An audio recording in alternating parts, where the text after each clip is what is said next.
Good morning, everyone. Welcome on a nice and cold up here in Sydney Wednesday morning for this webinar regarding the Industry Animal Welfare Standard, which has been a revision of the OWAC standard. That so it's the third edition of this standard, and yeah, it's a bit of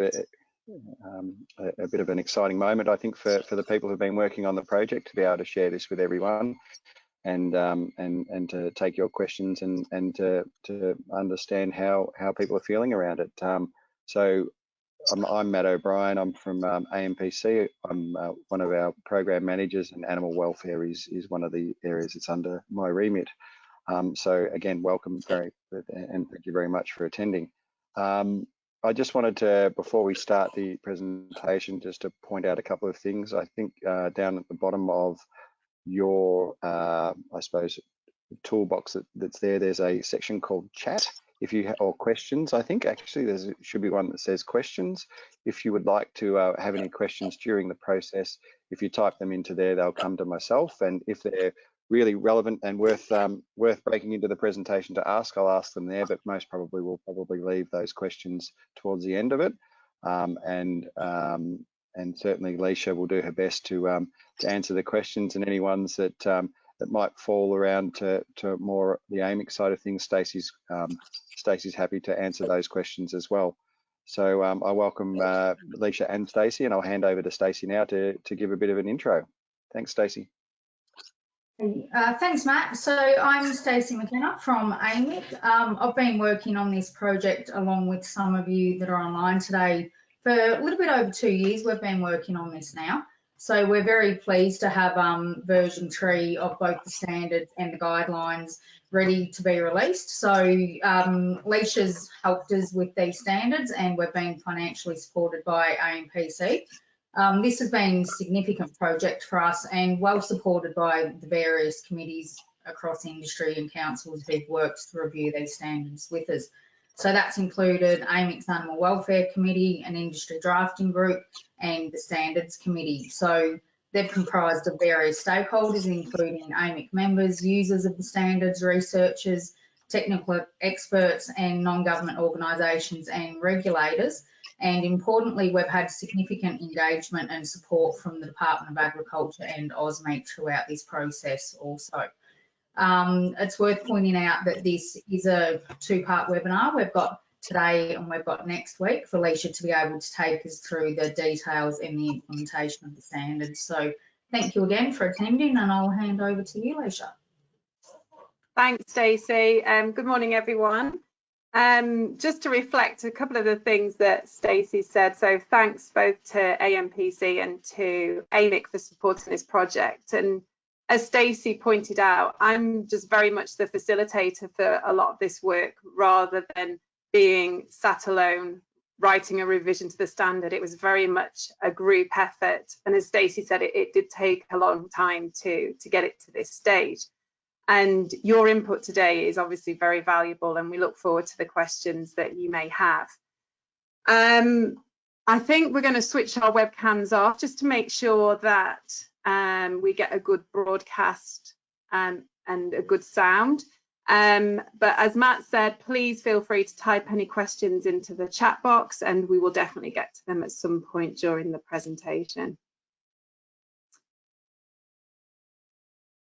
Okay, my email is on this slide here as well. If you have any questions that you think of after the presentation, once again, please just drop me a line, whether they're technical or about the development process or any parts of the project, and I can answer those directly, or I can pass those on to AMIC for you.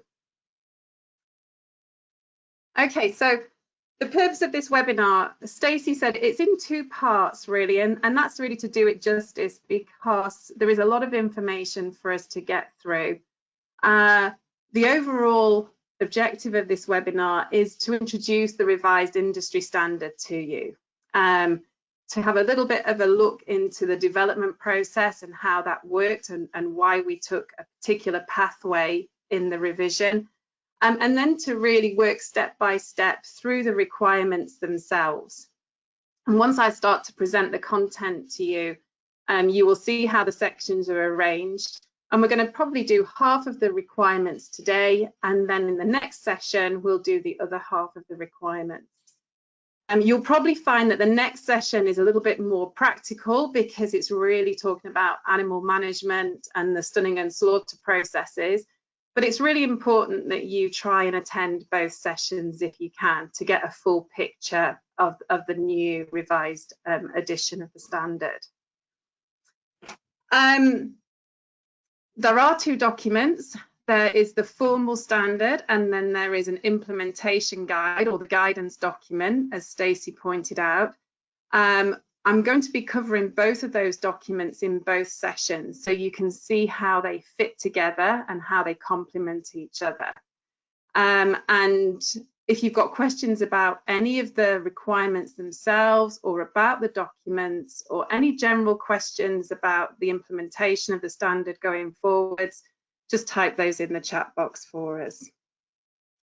I think what you will find as we start going through today is, although this is a new revision, and although we've taken a slightly different approach to how we've implemented this revision, I think you'll find that when you actually look at it, the intent and the scope and the objectives of the standard are very similar to previous versions. So I don't think there are going to be any really big surprises to people as we go through the content today. I think the one thing that is very different and probably will provoke the most questions is the format of the standard. And we've developed it in a very contemporary way that reflects most of the new animal welfare standards that are currently being developed, in that we're focusing on the outcome. So we're not being prescriptive about certain pieces of equipment or certain systems or certain processes, but we're focusing on what is important, and that is a good animal welfare outcome. And this is really important to industry because it means that the standard can be applied by both large and small establishments. Okay. So let's just refresh ourselves a little bit about what a standard is and look at some of the terminology that is used in the standard. So if we go to the International Organization for Standardization, or ISO, they are really the global organization as far as writing standards is concerned. If we look at their definition of a standard, they say that a standard is a formal written document that outlines requirements, characteristics, or specifications to deliver a product, a process, or a material. So it's a repeatable, agreed way of doing something to make sure that we can ensure consistency and quality, and that we get a product or a process at the end of it that is fit for purpose. And obviously this is really important for animal welfare because it means that we can provide assurance to the community that we are achieving a certain level of animal welfare, and we can prevent undesirable events from occurring. So we can identify animal welfare risk and we can mitigate against that risk. And it basically means that everybody is operating on a common basis as well. And we can directly compare establishments, and we can benchmark establishments against each other if needs be in the future. And it provides a basis for certification as well, and enables people to differentiate their products against somebody who's not certified and doesn't meet certain requirements. A further benefit is that it can assist with managing animal welfare risk and also in demonstrating compliance to regulation as well. So it can get rid of any duplication of audit effort. It can show that we're meeting other customer requirements or regulatory requirements. And it basically, as I said earlier, provides assurance to the community that we're delivering a certain animal welfare outcome. The standards all around us, you know, this is not a new concept for most people, and I'm sure most of you are familiar with lots of different standards within your establishment. If you look at the ISO website, You can see standards from, I had a quick look, you can see standards for everything from animal welfare, making parachutes, as you can see in the picture, and even things like how to make the perfect cup of coffee or the perfect tea. So they're all around us.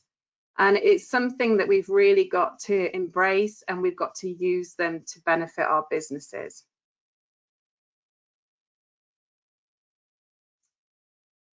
Okay, one of the key differences between this version of the standard and previous versions has really been in the development process. And there's an expectation nowadays that the development of standards is credible and a transparent process. And there are certain guidelines, global guidelines, that we need to follow when we're introducing or revising standards. So there's certain expectations from ISO, from the OIE, which is the World Organization of Animal Health, and from the World Trade Organization. And they actually have produced their own guidelines on how to write a standard. So basically, there are standards on how to write standards. And if you want a credible standard and to demonstrate a transparent development process, it's important that you follow these guidelines. And this is really why the whole process of this revision has taken quite a long period of time. As Stacey mentioned earlier, you know, we've been working on this a couple of years now to get it to this stage. And that's because we've followed this very formal but very necessary development process. And there are some key elements of this development process that I think is worth just pointing out to you this morning. The first one is that these organizations that I just mentioned, they actually say that when you write a standard, it's best if you focus on the outcome. So we describe these as outcome-based standards. We actually look at what we're trying to achieve, and rather than what procedures or equipment we put in place in order to achieve it. And this is really useful because it encourages innovation. It encourages businesses to look at different ways of doing things to achieve an acceptable outcome. What that means from a standards perspective is that the requirements themselves are not as prescriptive. So they don't tell you specific things that you need to do. They just focus on the outcome and what you need to achieve. Now that can make a standard quite difficult to implement because people like to be told what to do. They say, oh, well, just tell me how big the pen needs to be, or just tell me what temperature the layerage needs to be. Whereas what we're looking at now is looking at the animals themselves and looking at the outcome. And that's why we've written quite a detailed implementation guide and guidance document to go with it, to really give you some support in the types of evidence that you can produce to show that you're meeting the requirements. But I think what you'll find overall is that this standard is very much a standard that's open to everybody, because it doesn't require lots of investment and expensive equipment and expensive infrastructure. It is something that's accessible to smaller operations as well. The second part of the development process, which is quite significant, is the fact that it involves a wide range of stakeholders. So this isn't a standard that's written by one person in a room, it's written by a committee. So we identified quite early on the type of stakeholders that needed to be represented on this standards writing committee. So we had technical experts, we had regulators, we had NGOs in the form of the RSPCA, we had industry, obviously. So everybody's expectations were represented and taken into account. And one of the important aspects of the committee as well is that the standard goes through different consultation rounds and different comment rounds, and every change that's made to the standard has to be agreed by consensus as well. So that means that the meetings themselves could be quite long, because until you agree on a particular point, then you can't move on and consider another requirement. And that gives us a very credible, robust standard at the end. Okay, the other expectation is that the standards themselves should encourage trade. So they shouldn't be a barrier to trade, and we should be able to demonstrate a benefit to the community. So in terms of this particular standard, we should be able to demonstrate that it results in improved animal welfare and it meets the community expectations for animal welfare.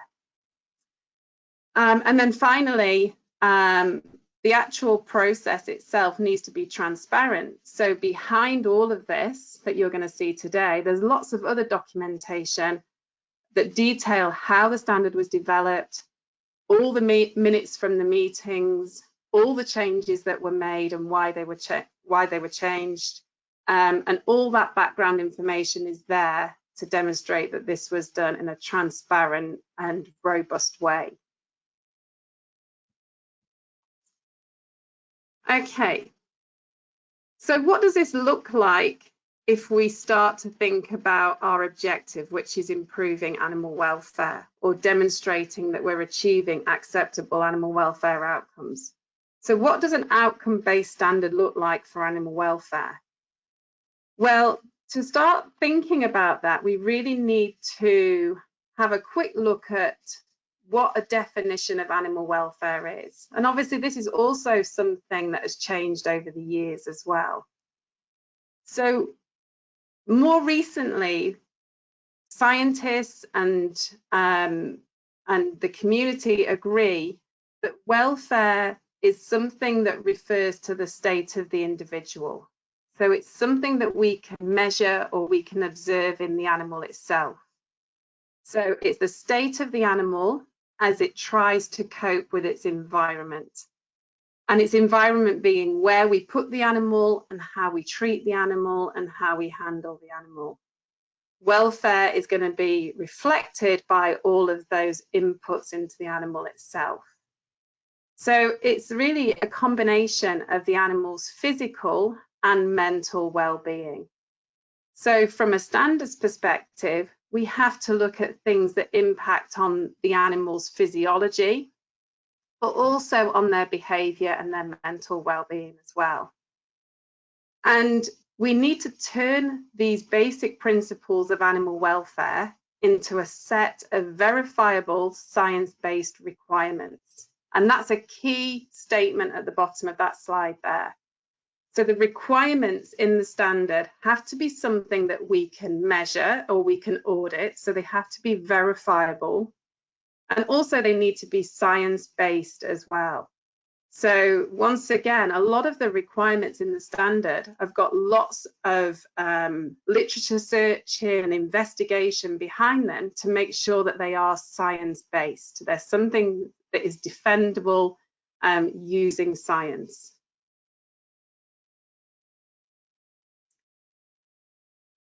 Okay, I think this is a useful diagram because it shows the relationship between the inputs and the things that we're more familiar with when we read an animal welfare standard and the outputs or the outcome that we're trying to achieve.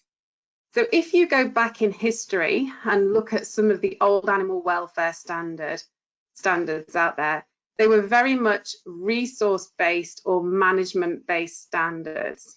So as I mentioned earlier, they describe things like the size of the pens that we need to use, or how many watering points we need to provide, or the intensity of the lighting that we need to provide.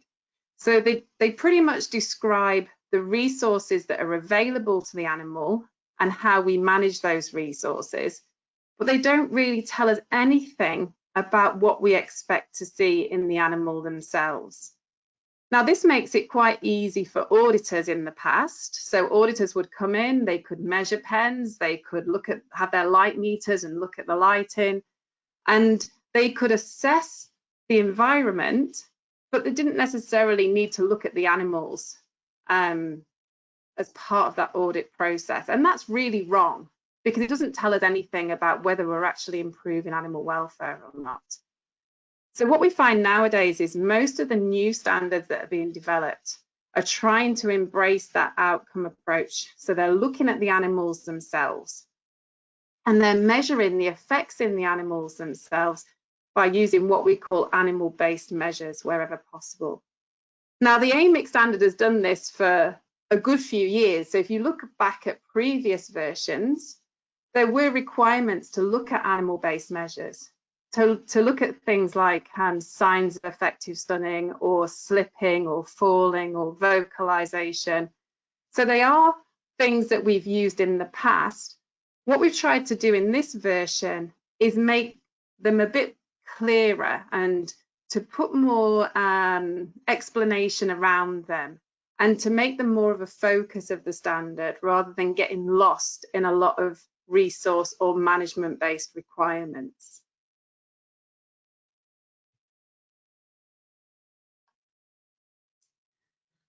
Okay, so we'll get down to the nitty-gritty and we'll look at the actual documents themselves. Okay, so what you'll find if you follow the links and you look at the documents that are available on the website, there are 2 documents. Now, in the past, the standard and the guidance was put together as one single document. Now, that's quite useful in one way because it means you've only got one document to worry about, but it can be confusing because we don't really know when it's all put together in one document, which are the bits that we have to do and which are the bits that are guidance. And one of the things that came out of the review of the standard is that there was a lack of clarity and understanding from people on which bits they had to demonstrate and which bits were recommendations.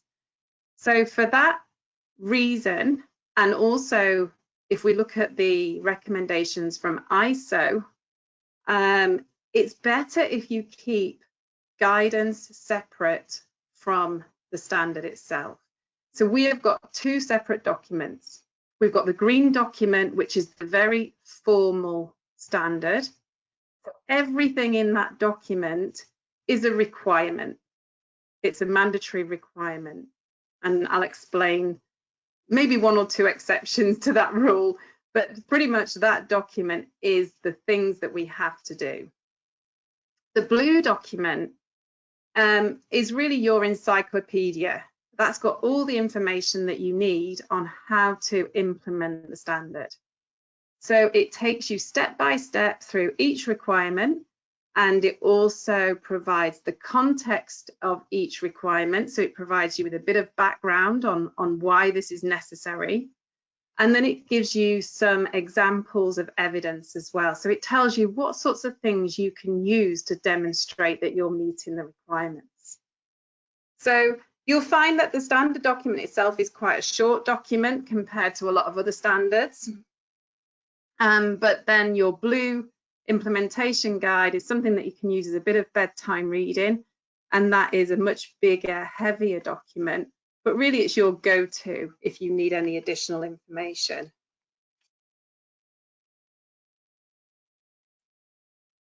Okay, I just want to spend a couple of minutes talking about language.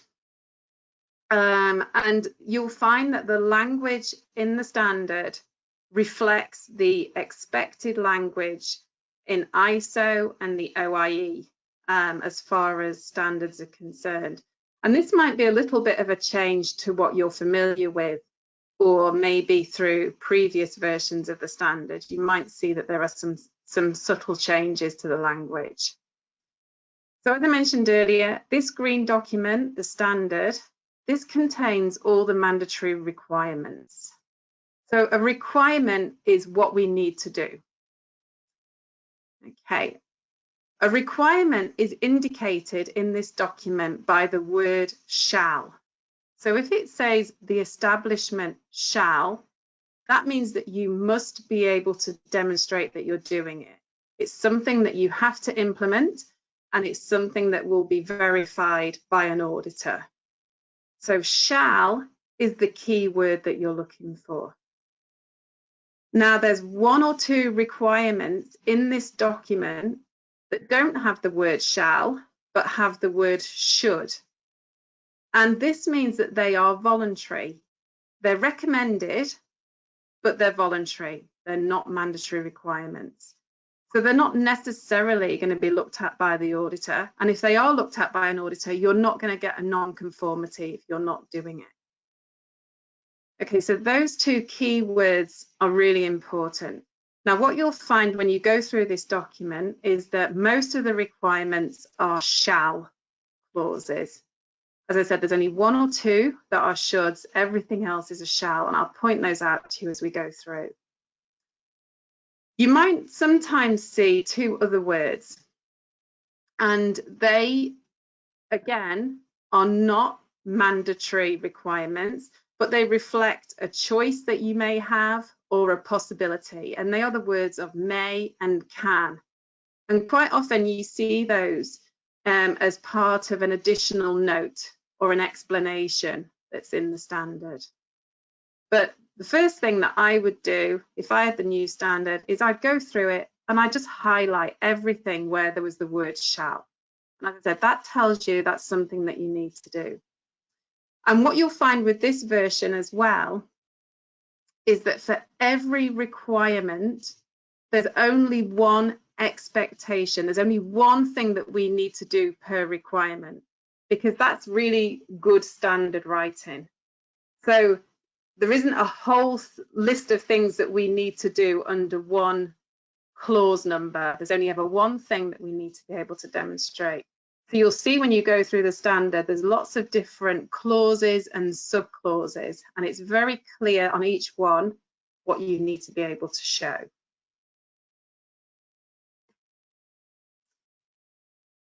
Okay, just a quick overview of the content. This is what the content page looks like from the standard, and you can see behind this picture here there's sort of a grey-brown background.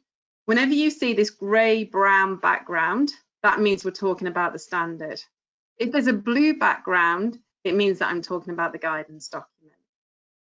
Okay, so just a quick overview of the content. You'll see from this slide here that there's a few bits of introduction right up at the beginning. So there's a foreword which tells you about the standard development process. There's obviously the contents page. There's an introduction section that tells you about the history of the standard. And then we've got sections 1, 2, and 3, which provide more information on the scope and the definitions and things used in the standard. And it's not until we get to section 4 that we're really getting to the main body of the requirements. So you can see here section 4, 5, 6, and 7. That is the main sections covering the requirements. And they cover management requirements, resources, which is physical resources and human resources, management and care of livestock, and humane stunning and sticking processes. So we'll cover the first two of these today, the management requirements and the resource requirements. And then at the next session, we'll do management and care of livestock and the humane stunning and sticking processes. Then at the end of the standard document, you've got a set of annexes, which I'll explain as we go through, and you've got a bibliography, which gives you further reading material and references. Okay, so we've got a blue background. So now we're talking about the implementation guide. And the thing that I need you to remember when we go through this is that this is to provide guidance. It's not mandatory. So where you find lists of evidence and things in here, this is just for you to use as information and to take and extract ideas from. They're not mandatory requirements. So the way that the implementation guide is laid out, the first few pages, you've got this figure here that you can see on the right. And this is just providing you with lots of background about the standard. And as I said, you don't need to read all this. This is your additional information that's there to help you. So this takes you through each part of the standard, and it describes what's in there and why it's there. The main body of the implementation guide looks like this. Okay. And the way that it's laid out is that it repeats the requirements from the standard. So this first column on the left, this is extracted straight from the standard. So if you really want, you can just use this document. You don't have to carry both documents around with you. But you need to remember, and I need to be really clear on this, that it's only this first column that is mandatory. This is the requirement that's extracted from the standard. The other 3 columns, and you can see very clearly at the top, these are all guidance. So the second column gives you examples of evidence. These are the sorts of things that you can do to demonstrate that you're fulfilling the requirements. The third column here in the middle is an explanation.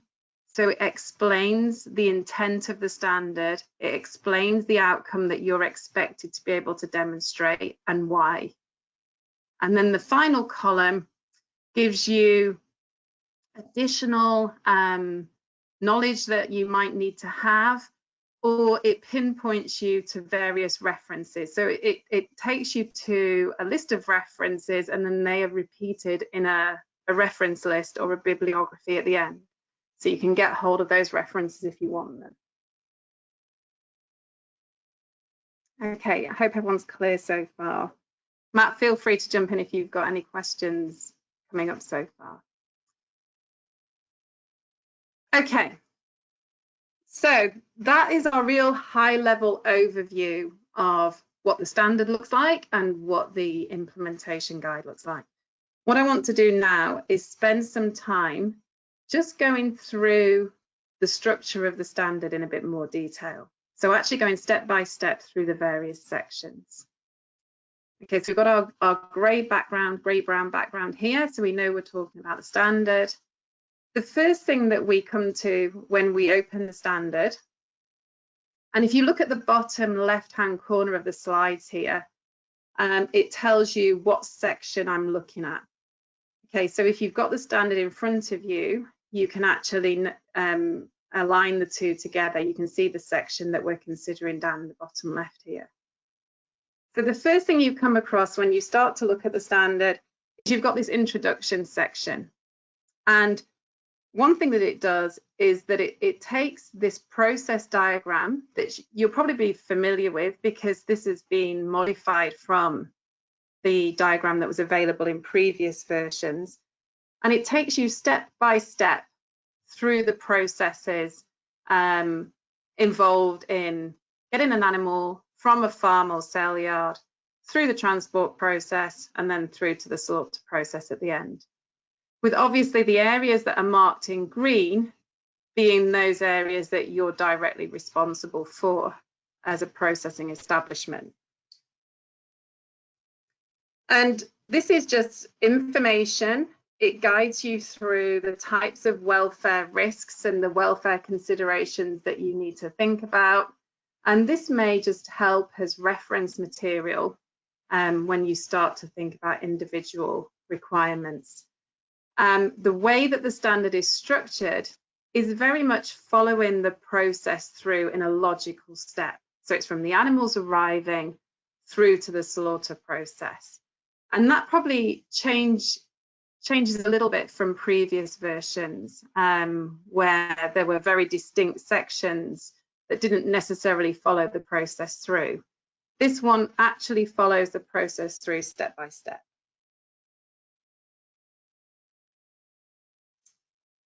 Okay, once you've skipped past the introduction section, you get to the first of the numbered sections, and this is called the scope. So the scope of the standard defines the application of the standard. And what that means is, who does this actually refer to? Who do these requirements refer to? Who is responsible for meeting these requirements? And what species of animals do the requirements cover? And that sort of information is provided here in the scope.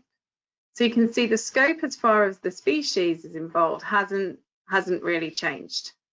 So it covers cattle, including calves, sheep, pigs, goats, buffalo, deer, and horses. Importantly, when they're being slaughtered for human consumption. The scope of the standard doesn't cover non-stun slaughter. So there's a requirement in the standard that animals are stunned before slaughter. So therefore, non-stun slaughter is outside the scope of this standard. And that will obviously have implications for establishments that want to be certified under the AUX process, because this wouldn't be covered by this particular standard.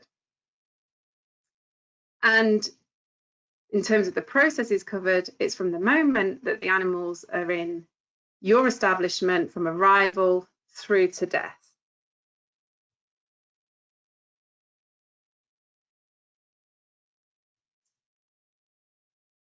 Okay, the second part, number 2, talks about normative references. And again, these are required sections under ISO. So we're required to have a scope, we're required to have a section called normative references. So normative references, quite simply, are additional requirements that may be found in different documents or in an annex. And the content of these documents or annex represent requirements of the standard. So that means if you're audited, you're not only going to be audited against the requirements of the standard, but there's an expectation that you also meet the requirements of these documents as well. So they're usually regulatory requirements that you need to meet. So there's 3 normative references as part of the standard, and they are the Australian standard that you can see there on the left, the land transport standard, and also the model code of practice. And obviously, normative references, when a standard is reviewed, these may change as new documents or new compliance requirements become available. What you find is that the standard that you're working to, the current version, the expectation is that the normative reference is the latest edition. Okay, so you look at the date on the standard, 2020, and then you look at the normative references that are applied on that date.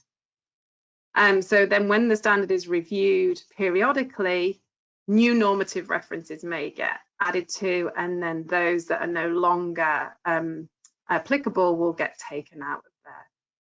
So what this means is it's really important for an establishment to understand their compliance requirements. They need to know what their regulatory requirements are.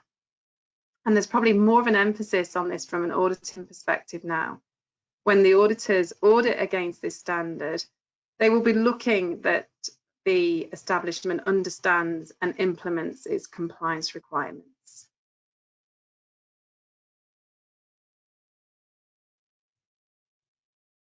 Okay, so before I move on, something that I mentioned earlier was the annexes of the standard. The annexes in there are additional normative documents. I think there's about 5, and we'll go through those as we get to the relevant part of the standard. Okay, part 3 is terms and definitions. Again, this is another ISO requirement to have a section that explains the terms and definitions used in the standard. And I think if you're going to sit down and read part of the standard first, this is a good place to start. And that's because sometimes the definitions that are used in the standard may differ from your general understanding.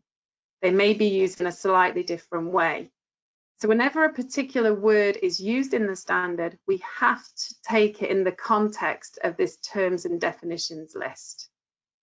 Okay, I've just picked out a few here that might be different to your current understanding of the words. Okay, so what you'll find in the list of terms and definition here is there's no reference to preventive action. And I know a lot of you will be familiar with the terms corrective action and preventive action. The use of the word preventive action or the term preventive action is no longer really used in ISO standards. So the two modern day terms, if you like, or current terms, are the phrases correction and corrective action. So a correction is when we take immediate action to eliminate an identified non-conformity. So that's the thing that we do immediately. As soon as we identify something going wrong, we put in a correction to try and stop it getting worse or to stop it happening. Corrective action is something that we do afterwards to identify the cause of the non-conformity and prevent it recurring again. Okay, so that term you would be quite familiar with the phrase preventive action. As I said, we don't really use that anymore, and we use corrective action for everything. Okay, the other phrase as well that you'll see a lot through the standard is the phrase documented information.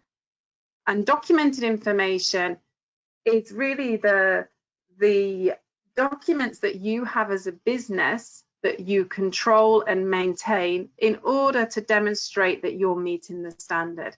So it's things like your documented procedures, your standard operating procedures, your work instructions, and your records. Okay, all of those are covered by the phrase documented information. Okay, if you come across a word in the standard that doesn't appear in this list, then usually we just use the dictionary definition as the meaning of that particular phrase or word. What you'll also find in that list as well is the source on where some of those definitions have come from. And you'll find that some of them are from ISO, some of them from the North American Meat Institute standards, some are from the OIE. So there's always a source document in there where possible. Leisha, if I just interrupt you for a second, Sure. We have a question off the web that I thought might have been something that it's back to the references. The fit to load guidelines, are they not part of the references? And that's a question from Terry Mitchell from Fletcher's. The fit to load guidelines. If the fit to load guidelines are mentioned in a compliance document, so if there's a requirement under, say, the Australian standard or in the land transport standard that refers to fit to load, and then it becomes a normative document, but it's not strictly listed as a normative document in this industry standard. But as I said, if there's a compliance requirement that says we must adhere to the fit to load guidelines, then yes, that means it's normative. So throughout all of this, if there's a regulatory requirement to do something, there's an expectation under this standard that you do it. Okay, so we have to meet compliance requirements, and I'll mention that a bit more as we go through. Does that answer that question? I think that's fine. Thank you very much, Leisha. Okay, no problem. Okay, so now we're on to the main body of the requirements, and probably this first one is probably the most dry. This is really about management requirements. When we get into next week, it's a lot more about what we do practically with the animals. We're not even mentioning animals yet.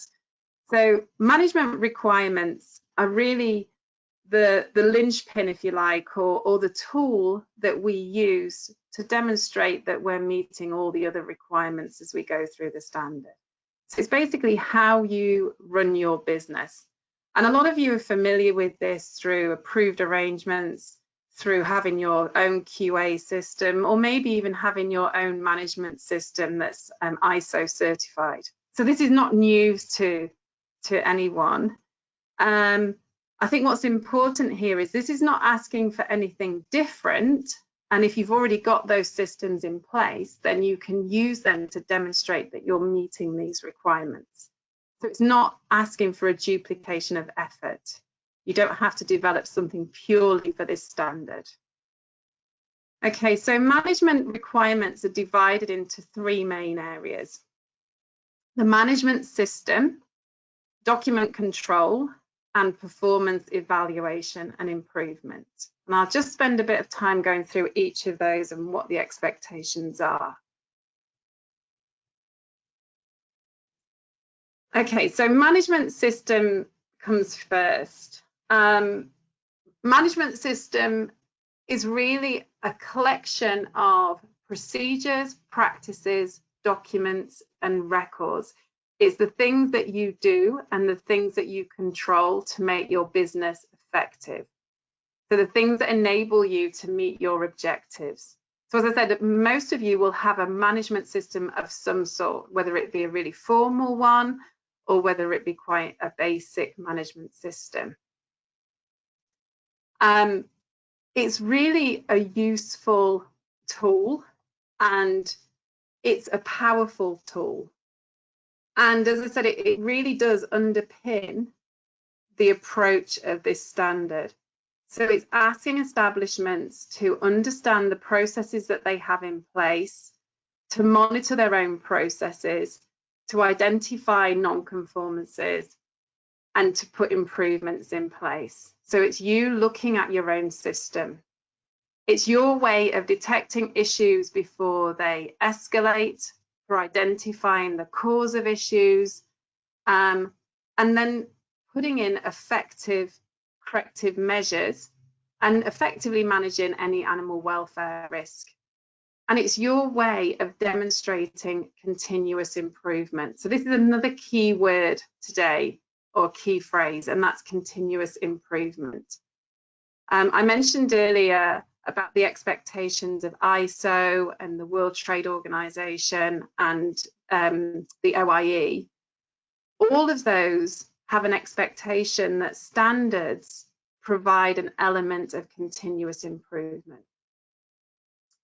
So this standard is really all about identifying where things go wrong, putting corrective measures in place, and introducing incremental animal welfare improvements over time. And I think one of the key points that I really want to emphasize is that non-conformities are always going to happen. It's not a failure to have a non-conformity. A non-conformity is an opportunity to improve.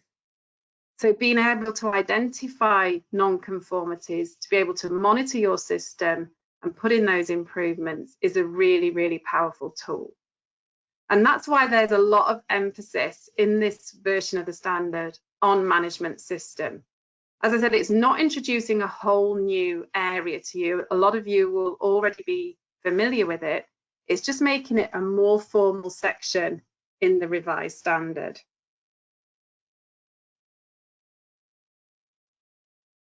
So there are two main requirements around management systems in the standard, and you can see them in on the picture on the right. And I've just summarized them here on the left. The first one is that we have a management system. So the establishment needs to establish a management system, implement it and maintain it. And it's got to be a system that ensures consistent fulfillment of the requirements of the standard. So the first thing is to have one. The second requirement is that it has to include a minimum of these listed items here. So the management system needs to be able to allow us to identify compliance requirements. So we need to know what compliance requirements apply to our business and how we fulfill those compliance requirements. It needs to allow us to identify, monitor and control processes. And this is where it's good to go back to that diagram right at the beginning and just make a list of the processes that apply to your particular establishment.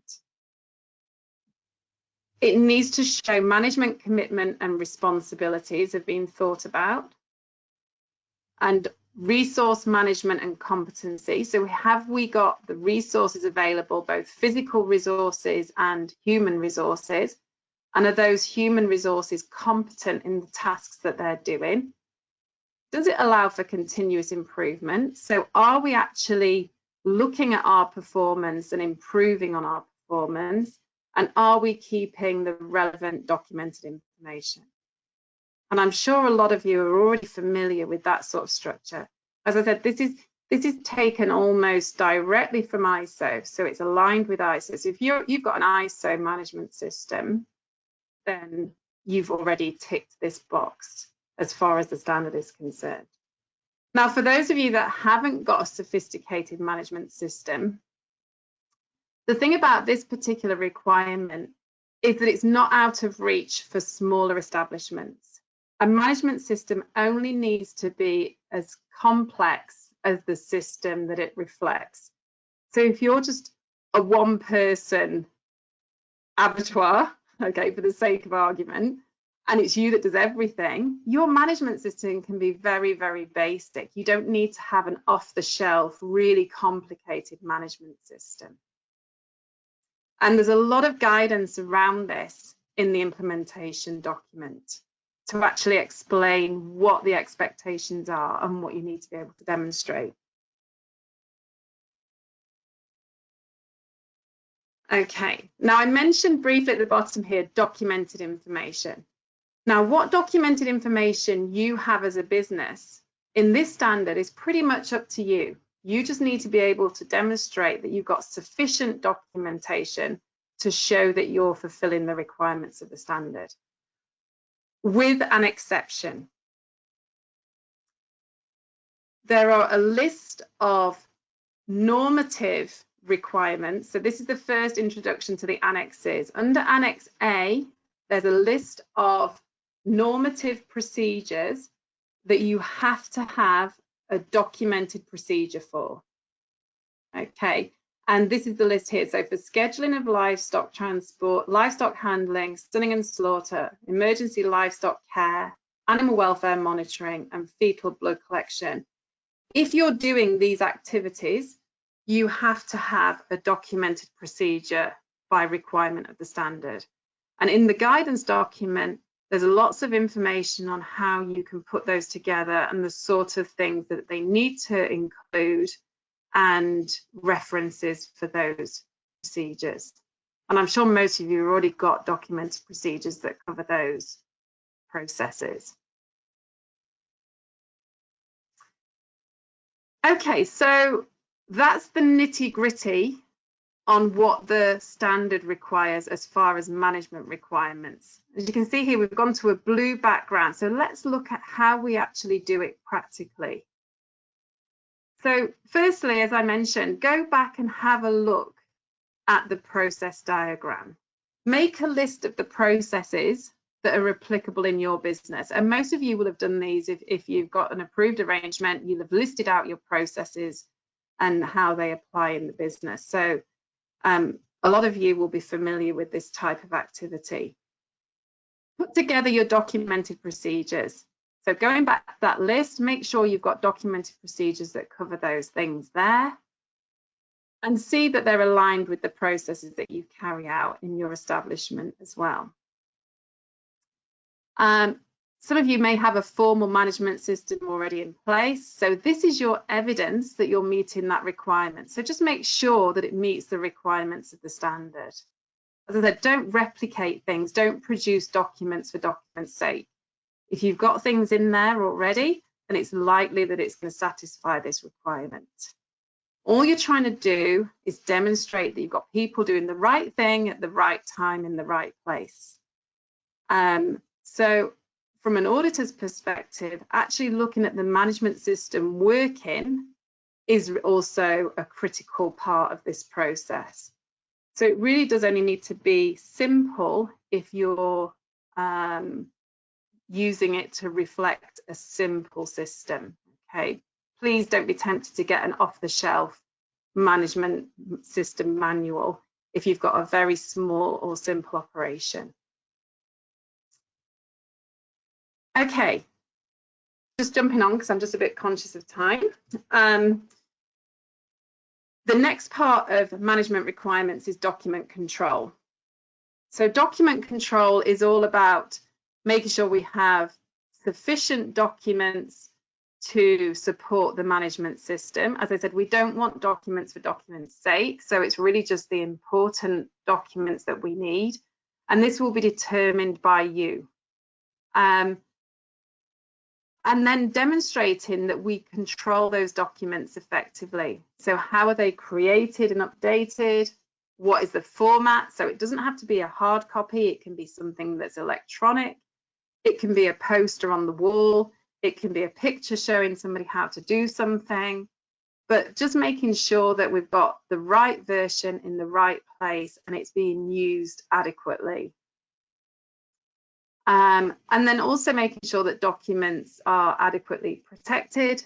So thinking about things like storage and confidentiality and preservation of documents. So all this basic management system stuff.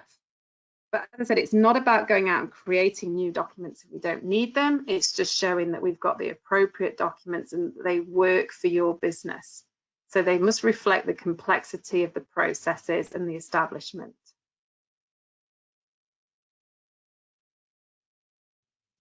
Okay, and then finally under management requirements, I consider this to be probably one of the most important sections. Because we're looking at continuous improvement, it's how do we evaluate our performance? And there's a few different requirements that cover this. So there's a requirement around monitoring and measuring performance. And this is really focused on animal welfare performance. And we'll talk about this in a lot more detail in the next session when we're looking at things like animal welfare targets and how we monitor them and how we analyze that data.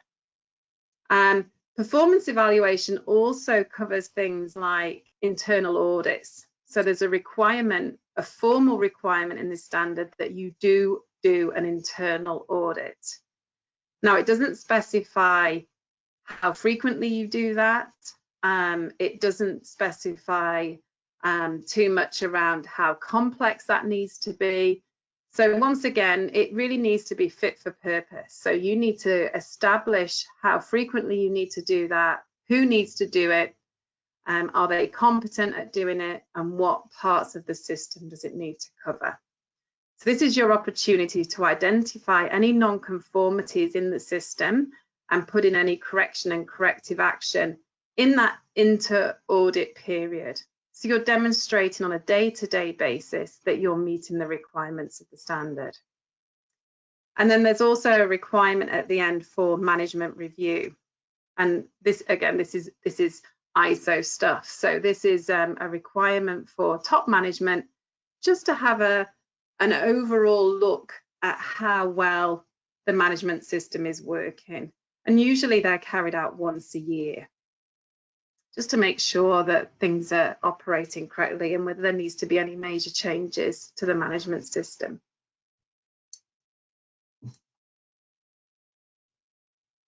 Okay, I've picked out this requirement here because I think it's one that probably might cause a little bit of confusion.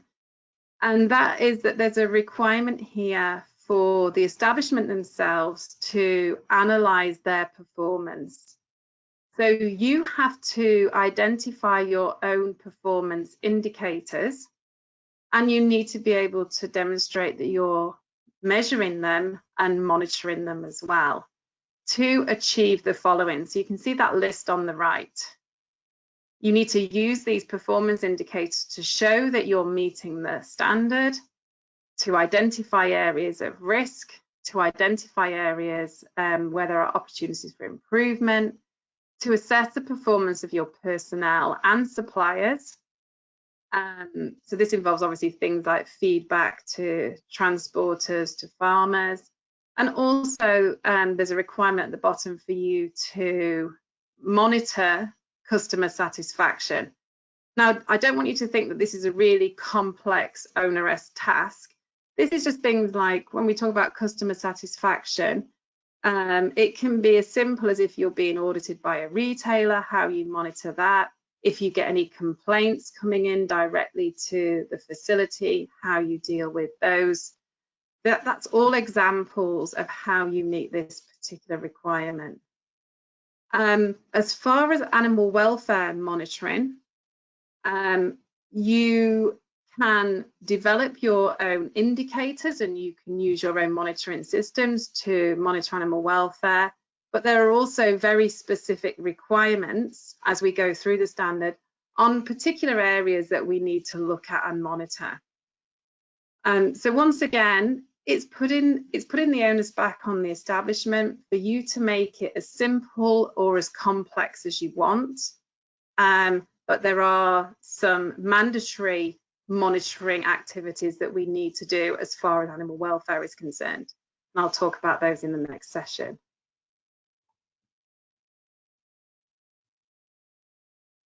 Okay, so just some examples of evidence of performance monitoring.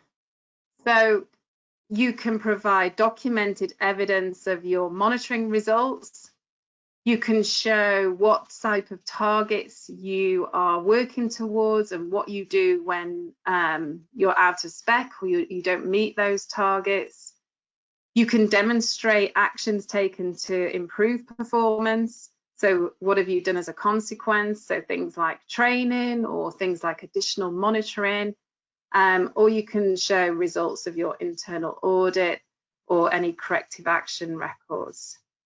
So you can use documentation to show that you're meeting that particular requirement, or you can actually demonstrate the monitoring process occurring to an auditor. So you can actually take them step by step through how you monitor animal welfare and how you analyze that data.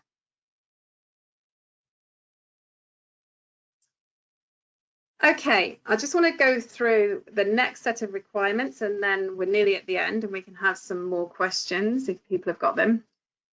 So part 4 was management requirements. Now we're on to part 5, which is resource requirements.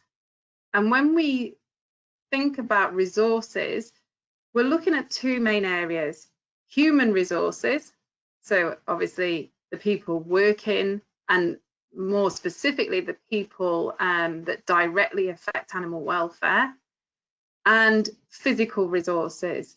And physical resources will include the infrastructure and also include things like equipment that we use as well. So everything in those 2 areas is nicely segregated, if you like, in this particular section. So instead of being spread throughout the standard, anything to do with infrastructure or equipment or people, you can flick to section number 5 and you're quite likely to find it in there. Okay, so let's have a quick look at human resources first. So there are 3 main areas around human resource management, and that is making sure that we have sufficient people available, so sufficient people to carry out the tasks that we need to carry out. The second requirement is that those people have the correct competencies, so they have the skills and the knowledge to do their tasks effectively. And also that we communicate their responsibilities to them effectively, so they know what they're supposed to do and they know how they're supposed to do it. And then finally, there's a section under human resource management about training as well. So let's have a look at those in a bit more detail in each individual section.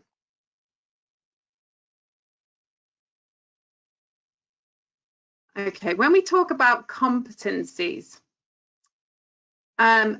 you'll see here on the left that we want to make sure that we've got people that are competent to carry out specific tasks.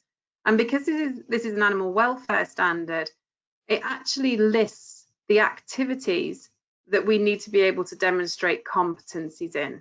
So things like animal handling, stunning animals, slaughter of animals, and then the sorts of tasks that involve direct measures from animals, so animal welfare monitoring. Now, to make this easier for you, it refers you to Annex B. And Annex B is a list of those types of activities aligned with the types of competencies that you need to be able to demonstrate. So it's a normative annex. You need to show that those people doing these activities have the list of competencies that are detailed in Annex B. Okay, and I'll describe that a bit more as we go through. As far as responsibilities, the standard requires a few specific responsibilities to be defined. So there's an expectation that there is somebody responsible for the oversight of animal welfare, involving things like supervision of stunning, sticking, emergency slaughter, and humane killing. So this is really somebody who, I suppose, the equivalent of like an animal welfare officer, somebody that has knowledge of all these areas and also knows what sort of animal welfare risks are associated with these particular activities and how to do something about it. So somebody with an overall responsibility for animal welfare. This can be in addition to their other jobs. That people don't have to be employed as an animal welfare officer, okay? But there just needs to be somebody who has got that responsibility. Or it can be divided between a number of people. It doesn't have to be one specific person. Somebody who's responsible for the day-to-day application of the standard, maybe somebody in QA or somebody, a compliance manager or somebody of that nature who is looking at day-to-day application of the requirements. Somebody who's responsible for animal welfare monitoring activities, and again, it may be more than one person, it doesn't have to be an individual. And then people with specific responsibilities for things like emergency slaughter and humane killing. So when contingency is required, when there's an emergency situation, somebody is readily available and they understand their responsibilities and they can react accordingly. So the standard is very specific about those responsibilities. As far as training, now training, if you go back to your list of definitions right at the beginning, training can either be formal external training or it can be in-house training. And so there are different definitions of training.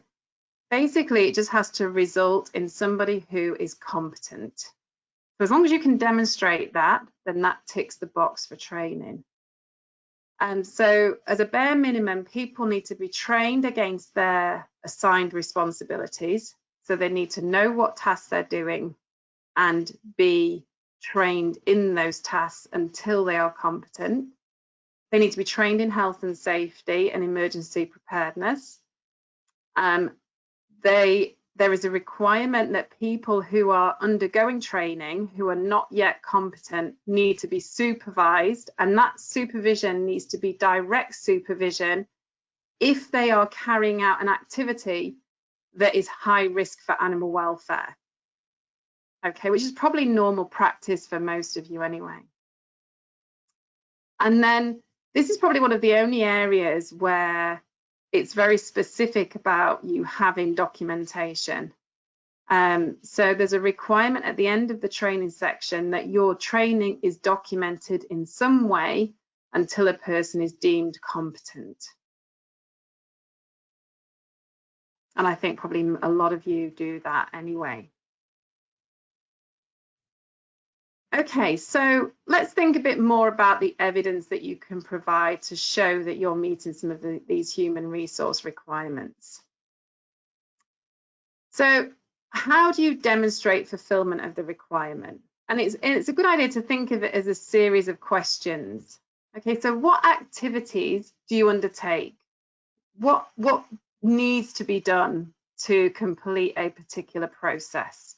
So again, look at your processes as individual activities. So if we just look on the right here and think about stunning, what needs to be done to stun animals effectively? What activities are required? How many people does it require to do that? And how do we make sure that those people are available? What skills and knowledge do those people need?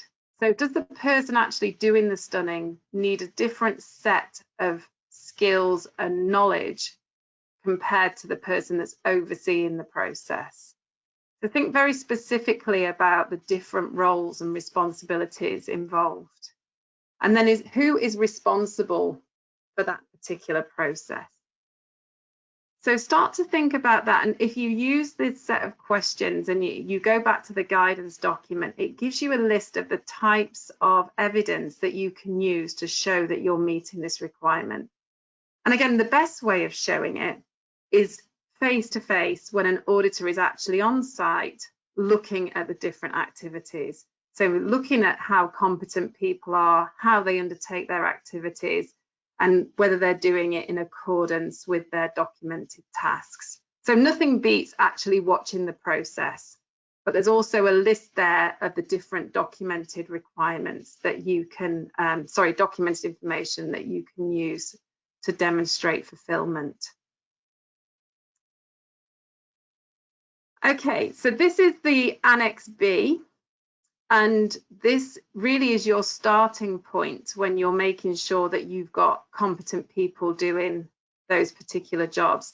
So you can see across the top of this annex, it lists those key areas. So handling livestock, livestock management, stunning and sticking, animal welfare monitoring. And then this is really taken from the qualifications framework, the meat industry qualifications framework, on the types of skills and knowledge that people need to have. And it gives you that link at the bottom of this annex. And it just shows you, it indicates with a tick in the box whether that particular person or that particular role needs to have those particular skills or background knowledge. So this is really your first port of call when you're trying to work out that particular requirement and make sure that you've got sufficient evidence. Okay, so just quickly, examples of evidence. As I said, the best thing is actually demonstration of personnel doing their job, so doing it in a competent and effective manner, so actually watching them do it. You can use things like organisational charts, position descriptions, your duty statements that describe a role and responsibility, your training plans and records, or you may have a skills matrix to show what particular skills and knowledge people have when they're undertaking certain tasks. So once again, these are examples of evidence. You don't need to have all of these things. You can use which of these things are most effective for you. Okay, final section before we finish for questions is about physical resources. And this is quite a large section of the standard, because as I said, this section contains everything about infrastructure and equipment and things that we're actually using in the processing environment that have an impact or could have an impact on animal welfare. So you'll find that the first requirement in this section is a general requirement. And this is the sort of content that it has. And it basically says that any infrastructure or equipment that we use, we need to avoid pain, injury, suffering and distress to animals. We need to demonstrate that it allows for effective handling. We need to show that if possible or if necessary, we can segregate animals if we need to, that we've got provision to separate animals if we've got problems with aggressive livestock. If we're holding animals, it provides them with an environment where we can provide them with thermal comfort. And then there's a general requirement on making sure that any equipment that we use or any infrastructure that we use is in good working order and that it's maintained under a schedule as well. So these are the basic physical resources requirements. So once again, it's not specific about individual bits of equipment, but anything that you are using that has an impact on animals would be audited or does need to meet these general requirements.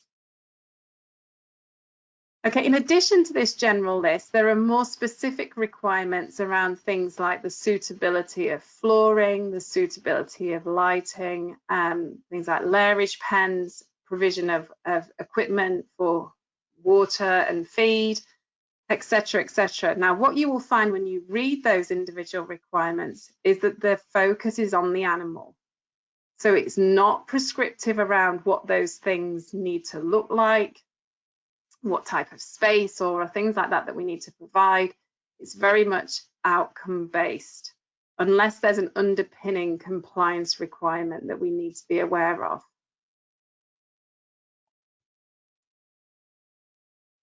Okay, so as far as you providing evidence, it's similar to our human resources. Go through your processes again, think about the infrastructure and equipment that is needed to fulfill each of those processes or to complete each of those processes. Firstly, is it designed appropriately for the animals being processed? So is it suitable for the animals? Is it resulting in effective movement? Is it avoiding things like fear, pain, and injury? Secondly, is it in good working order?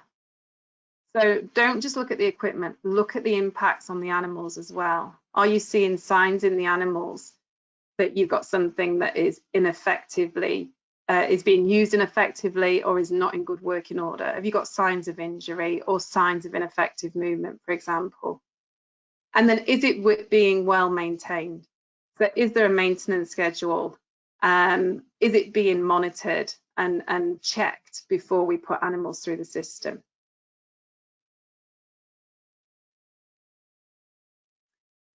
Okay, so just a list that I've taken out of the guidance document. So the best thing, again, is actually looking at the infrastructure and equipment being used, looking at animal movement through the system, looking at the interaction between the animals and their environment is the #1 way of assessing whether something is suitable.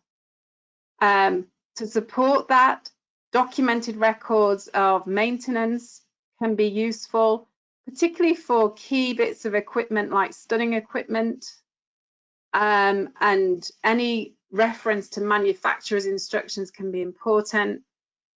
Evidence of testing and calibration. And then if you are not able to demonstrate things being used, actually maintaining photographs and videos of equipment being used is often useful as well, particularly if you're being audited and undergoing the certification process. That is useful evidence as well. Okay, and then the final point for today is about video surveillance. So this is the final requirement of the physical resource section. And if you remember earlier, I mentioned that there's one particular requirement that is not mandatory in this standard, and it's about the use of video surveillance. So when we had the standards committee, there was lots of discussion about the use of CCTV and whether it should be a mandatory requirement. And there was lots of different thought processes behind that. And the decision was that it should be reflected in the standard. We all understand that it's becoming increasingly important to be able to provide customer assurance. It's a particularly useful tool. However, at this stage, it was decided to put it in the standard as a voluntary requirement or a recommendation. So this is the only should clause in the standard. And you'll find in there that there's requirements around the type of area that we should be able to monitor. So there's a list there on the left. So anything that has a key impact on welfare, we should be able to monitor it. And also there are requirements around how we should look after the footage and store the footage and for how long, etc. But as I said, this is pretty. This is a voluntary requirement, even though it's recommended. However, do be aware that you may have customer requirements that make this a mandatory requirement. But under this particular standard, it's a voluntary requirement for now, and that may change in the future. Okay, so just to summarize quickly before we go on to questions. So we've done the first part of the standard, management requirements and resource requirements, and hopefully you're more familiar with those now. And I've sort of unpacked a bit of the mystery about them, and you have a better insight into what that involves. Next time we'll have a look at sections 6 and 7, and we'll also focus a bit more on some of the guidance about how we do the animal welfare monitoring, because I'm sure lots of you will have questions about that. Okay, so I'll stop there, Matt. If anybody's got any questions that they'd like to type, or if you have thought of anything, Matt or Stacey, that you want to talk about, we can do that for the last bit of time that we have. Okay, no, thank you very much, Leisha. It was a very comprehensive description of certainly what's happening from a management systems perspective. So thank you very much. There are a few questions. I've got Mark Chambers, who's asked the question: how did customer satisfaction end up as a performance KPI? Yes, it was heavily discussed by the Standards Committee, and we felt that it should be in there, particularly in today's environment where we really have to take seriously external criticism of our operations.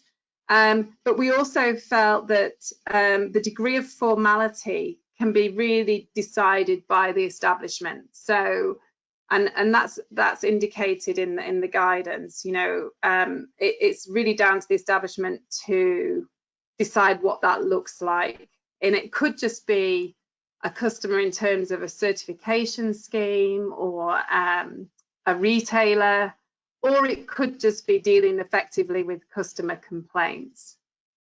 So it's really just introducing establishments to that concept if they haven't done so already, rather than making it a very formal requirement at this stage.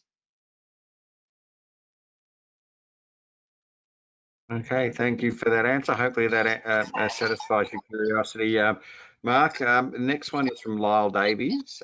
Sufficient competent personnel, question mark. Maintenance personnel training, like in the servicing of equipment used in stunning. So that's Okay. that's the yeah. So I suppose there is a question. So I think I understand. So I think in the first instance, we need to look at processes which impact directly on animal welfare. And I agree that if that involves maintenance personnel of things like stunning equipment, I do think that's particularly important. And yes, so I would agree that that would be part of that requirement to be able to demonstrate that you've got sufficient personnel to effectively carry out maintenance activities, if that's what the question was. So I think that does have a direct impact on animal welfare. So hopefully that answers that. Hopefully it does. And Lyle, if not, if you want to elaborate further, please type in. Yeah. This one's from Raman Chandal. Is animal welfare monitor needed to be the animal welfare officer and deemed assessed by competent authority, or can it be someone who reads and understands and can demonstrate the AA approved arrangement? Yeah. I would say that. Unless there is a compliance requirement that I'm not aware of that stipulates that that needs to be one of the same person, then it can be, as far as this standard is concerned, it can be individual roles. It doesn't have to, the person doing the monitoring doesn't have to be the animal welfare officer or the person overseeing animal welfare. And quite often we find in industry, probably more so in the poultry industry, is that they are two very distinct roles. The people doing the monitoring are quite often the QA team who relay that information back to the animal welfare officer or the person that oversees animal welfare.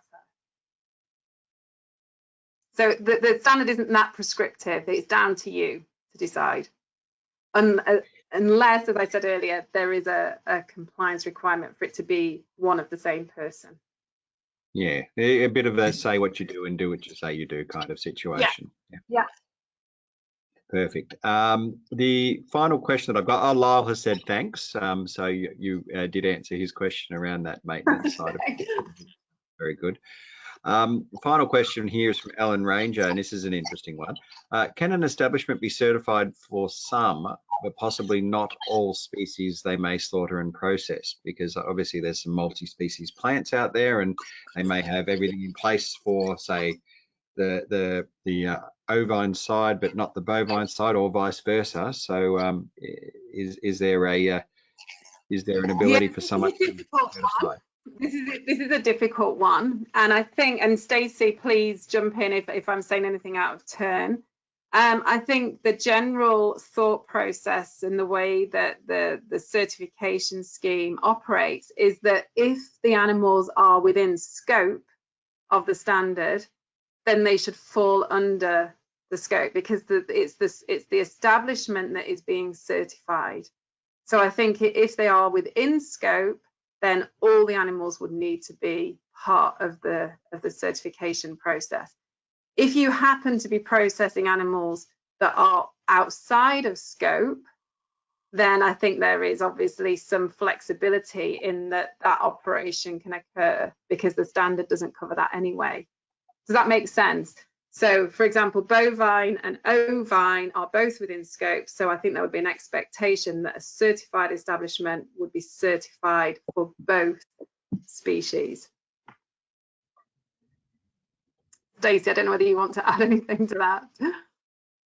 I'd only add that, yes, Leisha, that's correct. There has been a lot of discussion around this point, and potentially if we didn't look to have the establishment certified, we may have been looking at a system potentially a little bit in line with the MSA system, where you're certifying product, particular product, not establishment. That's not how traditionally the AWACS and the Animal Welfare Standard has operated, and we didn't want to move away from that establishment certification. So if animals are within scope, all animals on that multi-species facility must be under the standard. Yeah. Okay, thanks, Stacey, and again, thank you, Leisha, for such a comprehensive run through of the management system side of the new revised standard, and going through some of the things around what things mean and how to work through them. I don't have any further questions on the web that have come through, but I just wanted to reiterate the two messages that were sent through by both Stacey and myself. This webinar has been recorded, so there will be a copy that will go up on YouTube for those at your workplaces or people that you associate with.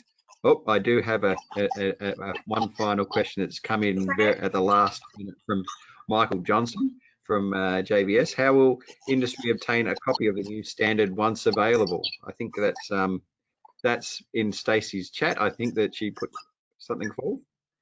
Matt, I'm not actually sure if everybody online can see that, because I can't see the questions that are coming through. I did drop a link into the chat.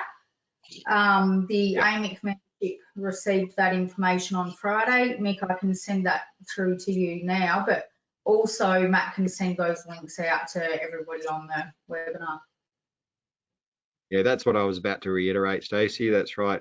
We will send out a link to the YouTube for everyone who's registered to attend, because of course some people have not, have had every intention to attend, but may have been caught up in other things, as we understand the nature of the business. So we will send through a copy of this webinar to everyone who registered, and we will also send the link that Stacey has provided for me to share to all of you with the welfare standard and the guide as well. So hopefully we can have that covered. And just a reminder, as we come to the closing point of this webinar, that next week, same bat time, same bat channel, we will be going through the guidance documents and some practical advice around how to achieve the outcomes that are being sought through this standard. Leisha, that's correct? Yeah, and it's not quite as dry next week, so less management systems, more about actually doing things. So so we've kept the best till last. If you can make it, that would be great. Fantastic. Stacey, any further comment from yourself? No, just thank you everybody for attending. Like I said earlier, we're really excited to have this in place. It might be worth pointing out that the edition 3 of the standard is uploaded onto the AMIC website. We haven't uploaded it onto the AWACS website as yet, because it's not in place as yet. This edition won't be, we won't be auditing to this edition until next year. So at that point, we'll upload it onto the AWACS website. But otherwise, thanks everyone for attending. I hope that this was useful. I certainly find Alicia's overviews useful, and we'll see you all again next week. Thank you very much, everybody. Take care. Thank you.